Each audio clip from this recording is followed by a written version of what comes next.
being blinded.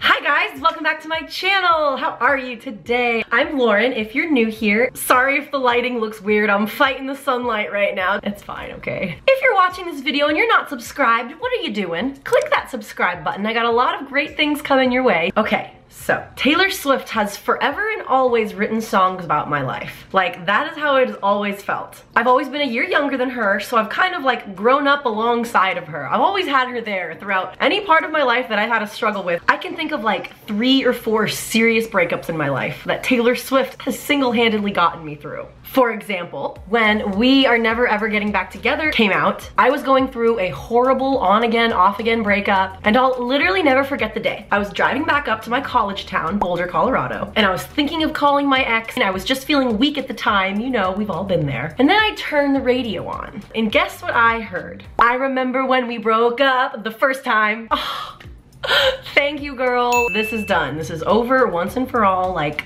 that was the sign that I needed. What have I been doing? No. I feel like there are other people out there who have similar stories to me where Taylor Swift has literally narrated your life before. Please comment down below and let me know if you're one of them. It just got really bright, sorry. In today's video, I'm gonna be talking to you about 5 of my favorite Taylor Swift songs that I think are totally underrated. I feel like people who aren't real Taylor Swift fans know her popular songs, Shake It Off, 22, but like the songs that don't end up being singles are always incredible. If you like these type of videos, please remember to leave it a like and maybe I'll make a part 2. All right, we're gonna start the list off with a classic love story. Most all little girls loved fairy tales and princesses, right? The idea of being royalty and getting to wear gorgeous things all the time. Well, Taylor Swift clearly did. Even though she was a teenager when we met her, you always hear her talking about more mature and exciting adult situations that as a kid on the outside, we all can remember that yearning for, ugh, I wanna be older, I wanna be able to do these kinds of things. For some of you, this might be the first song that you remember of Taylor Swift's. I remember this was the first song that I really remember hearing all over the radio, like not just country stations, pop too. Everybody absolutely loved Love Story. Some of my favorite lines. See the lights, see the party, the ball gowns. When I was little, I remember wanting to be older so bad so I could do cool things like go to parties and wear ball gowns. I remember a few times being in Limited 2 with my mom and her being like, no, Lauren, I'm not getting that for you. You have nowhere to wear it to. And I was like, what if I get invited to a party, Mom? God, you don't understand me. Too real, way too real. I always wanted someone to like throw pebbles at my window. It always just sounded so romantic. I feel like it sounded romantic to anybody at that age. But this is just such a relatable song, don't you think? Another favorite line of mine, you'll be the prince and I'll be the princess. It's a love story, baby, just say yes. It's almost as if she's saying, I know it sounds crazy, but come on, let's pretend anyways. Like, just say yes, just say yes. And then when the bridge comes in and the octaves change, oh, this is an incredible line. Knelt to the ground and pulled out a ring and said, I can feel goosebumps from around the world when I hear these lyrics, okay? How cute is this? How can a 17, 18-year-old capture such adult emotions? I have no idea. I feel like she understands lifelong love better than people who have actually been in love all their life. I don't know how she does it. Her words are just beautiful. Next song, our song. Now, I've read many different articles and opinion columns on Taylor Swift and her songwriting. It's been widely accepted by many different people from different parts of the music industry that there is no denying Taylor Swift's writing talent. Even at a young age. Not many of you might know this, but she created the song Our Song for a school talent show. At the time, she was dating a guy and they didn't have a song together, so she thought that would be a cute story to write a song about. Lines like, he's got a one-hand feel on the steering wheel, the other on my heart. Oh my God, it's so good. That line blew people away in the songwriting community. It really did. How could this young girl write these relatable lyrics like this? It was almost unheard of at the time for her age group. And then the chorus. The chorus is like one to remember. Our song is the slam and scream doors, sneaking out late, tapping on your window. When you're on the phone and you talk real slow, cause it's late and your mama don't know. When I heard this the first time, I was shook. How did she so eloquently capture those emotions and translate them in a way that almost goes unnoticed? Her writing is so seamless and smooth and perfect that you really have to kind of pause the track and go, whoa, like, whoa. It's just so good that you might miss something. When her hit singles are things like Shake It Off, but her album is full of songs like Back to December, The Story of Us, Enchanted. Those are such great songs that people definitely overlook, and a lot of people might not ever have heard because all they've ever heard are Taylor Swift hits, which is crazy if you ask me. All right, the next next song I want to talk about is Never Grow Up. This is such a cute song. I really love it. It's so sweet, and she does a really great job of capturing innocence. This song is sort of sung towards herself as she grows up. The first verse is almost like a lullaby to a small child about how this perfect little baby is just so new to the world and has no idea what's in store for it yet. And then it moves into talking about her being in her new apartment all on her own. Her parents just dropped her off, and that's a huge milestone in life, to be dropped off in your very own apartment for the very first time. The chords and just the way she sings this song just personally brings me like peace and happiness. It's just like a very sweet melody, and the words are so great, and the soft acoustic guitar, it's a beautiful song. Calling it similar to a lullaby would be the best way I know how to categorize it. And then after Taylor Swift's godson was born, one time in concert she did a little dedication to him and was like, wow, after holding my godson, this song has taken on a whole new meaning. And it's just like amazing. Just, I don't know. She wrote that song however many years ago, and now she's revisiting the song, and it just has a whole new meaning to it. It's just, I think that's very, very cool. All right, so the next song is arguably one of my favorite Taylor Swift songs of all time. Yeah, of all time, that's crazy, I know to say. So, Last Kiss is about Joe Jonas. Thank you to all those people who commented and reminded me that I forgot about a few songs there.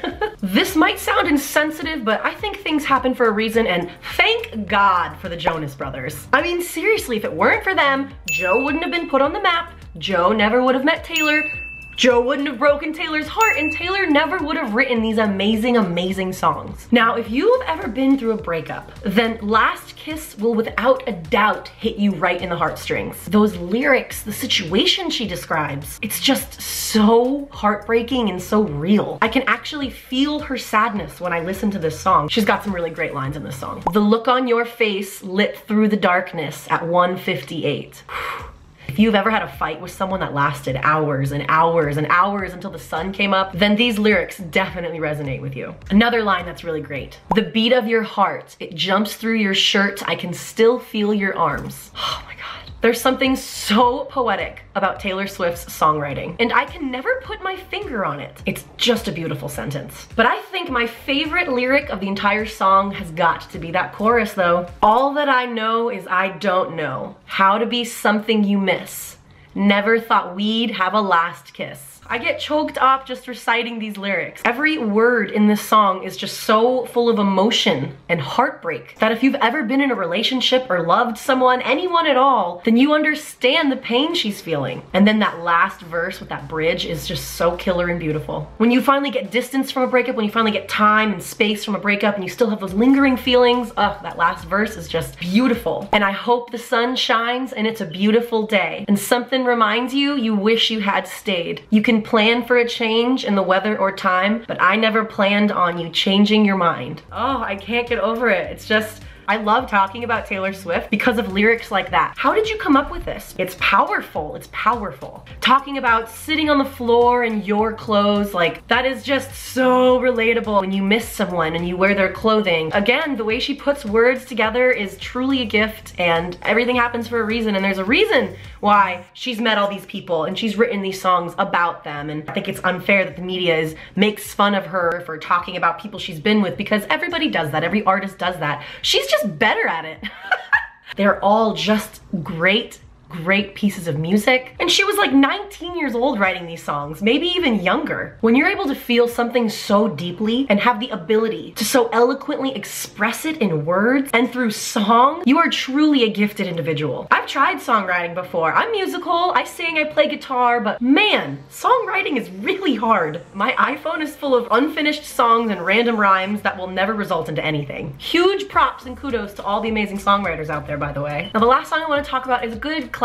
The song, If This Was a Movie. I bet you forgot about that one, didn't you? So I had a big imagination when I was little. Well, I still like to think I have a pretty big imagination. I've always dreamed big, I've always had my head in the clouds, and I always thought that my life would just be so interesting as a movie. So sometimes I would pretend that I was in a movie.